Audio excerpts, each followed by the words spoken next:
Дараагийн мэдээ танилцуулъя.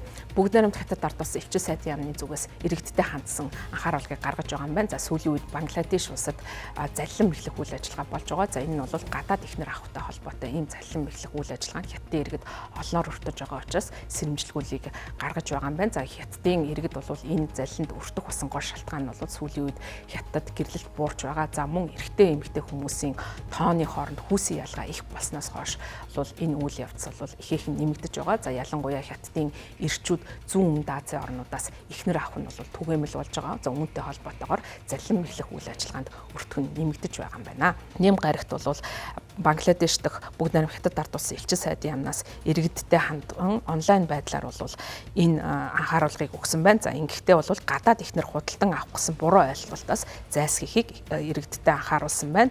За мөн олон нийтийн мэдээллийн хэрэгслээр дамжуулан элчин сайдын яамны зүгээс хятад иргэдийг мөнгө хүнээ алдахгүй тулд хил дамалсан болзоо гэрэлтийг сурчилсан хууль бус байгууллагуудаас хол байхыг уриалсан байна. Бангладеш улсад бол хууль бусаар гэрэлсэн хүмүүсийг хүний 8-1 хэрэгээр баривчилдаг ийм эрсдэл байдаг учраас энэ эргээд бол маш удаан хугацаанд шүүхээр явах ийм нөхцөлийг үүсгдэг гэдгийг иргэдтэй анхааруулсан байна. За хил дамалсан гэрэлтийн агентлагууд нь хятадын хуулийн дагуу бол хууль бус үйл ажиллагаа хийгддэг тооцогддог байгууллага ч гэсэн сүүлийн үед хятадд бол гэрэлтийн тоо буурч байгаа. За мөн хүүсийн тэнцвэр алдагдаж байгаа учраас гадаад сууд бүсгүй авахыг бол сурчлах онлайн сурчлагаа ихсэж байгаа юм байна. Өнгөрсөн жил хятадд шинээр гэрэлтэд бүртгүүлсэн хүний тоо 1980 оноос хойш хамгийн бага түвшинд хүрсэн.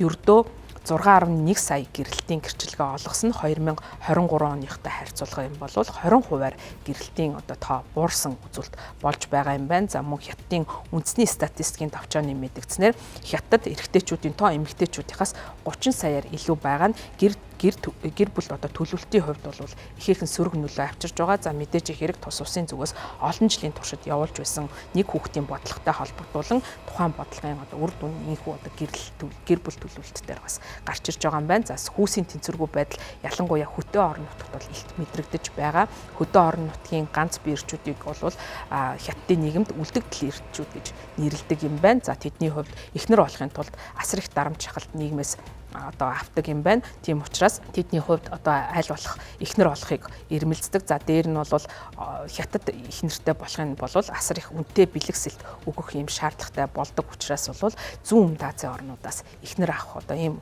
явц бол ихээхэн нэмэгдэж байгаа юм байна. За ялангуяа Вьетнам, Лаос зэрэг хөрш зэрэгэлдээ орнуудын хувьд бол хятад эрчүүдийн гадаад сүйт бүсгүй авах их үүсвэр нь болдгоо гэж үздэг. За мөн энэ орнуудад ч гэсэн энэ гэрэлтийн зуучилдаг агентлагуудын тоо нэмэгдэж байгаа юм байна. За Бээжингийн мэдээ агентлагаар мэдэгдснээр бол маш олон ийм тохиолдлууд гарсан юм байна. За сүүлийн тохиолдлыг дурдах юм бол нэг Лаос бүсгүйг 200 мянган юан буюу 28 мянган доллараар худалдан авах гэсэн оролдлого гарч байсан юм байна. За гэхдээ энэ нь бол хуурамч ийм сурчилгаа байсан юм байна. За тухайн хүнд бол сүйт бүсгүйг өгөхгүйгээр үйлчлүүлэгчдээс нь мөнгөний луурдаж авдаг ийм тохиолдлууд гарч байгаа юм байна. За мөн өнгөрсөн жил зүүн нутгийн Шандун мужийн шүүх олон зуун мянган юаны мөнгөөр иргэдийг залилсан ийм хэргийг олж илрүүлсэн байна. За энэ нь бол хил дамалсан гэрэлтийн хууль бус агентлаг ажилуулсан ийм хоёр эрэгтэйг бол тухайн хүний 8-тай холбоотой хэрэгээр ялсан ийм тохиолдол гарсан юм байна. За мөн төрийн өмчөд хятадын